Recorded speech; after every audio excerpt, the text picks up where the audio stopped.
Work in progress can be expressed as a formula, and when we look at it from a formula perspective, we're looking at the movements that happen within a period. So we can have work in progress in a very simple form, $600 of work in progress. That's work I've done, not yet invoiced, it's my asset. But we may want to look at our work in progress over a period because we may have multiple jobs and we want to look at it over multiple clients.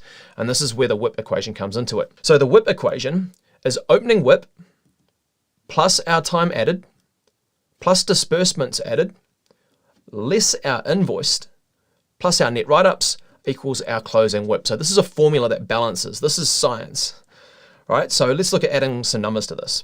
So let's say in April 2026, I did $600 of work.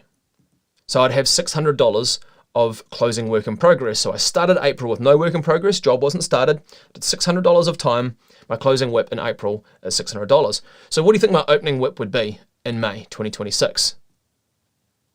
It'd be $600, right? It's the opening from the closing from the previous period. So I've got $600 of closing WIP. Now, if I do $200 of time, I'd now have $800 of work in progress because I opened the period with $600, I've done $200 of new time, I now have $800 of work in progress. That's my new asset. Now, if I was to invoice you $1,000, well, now I've invoiced $1,000 and I had $800 of work in progress. So what happens here? We would end up with negative $200 of work in progress. Is that possible? Yes, it is. So at negative $200 a WIP, we don't want to leave that on the job and close it out. What we want to do at this point is we want to recognize a write-up. A write-up is when we invoice more than the work that we've done, right?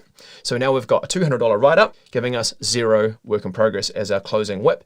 So if we add along this line, we arrive at 0. So we take 600 and we add 200, we're at 800. And then we subtract 1,000, now we're at negative 200, then we add 200 back in, we arrive at 0. And this would be the completion of this job.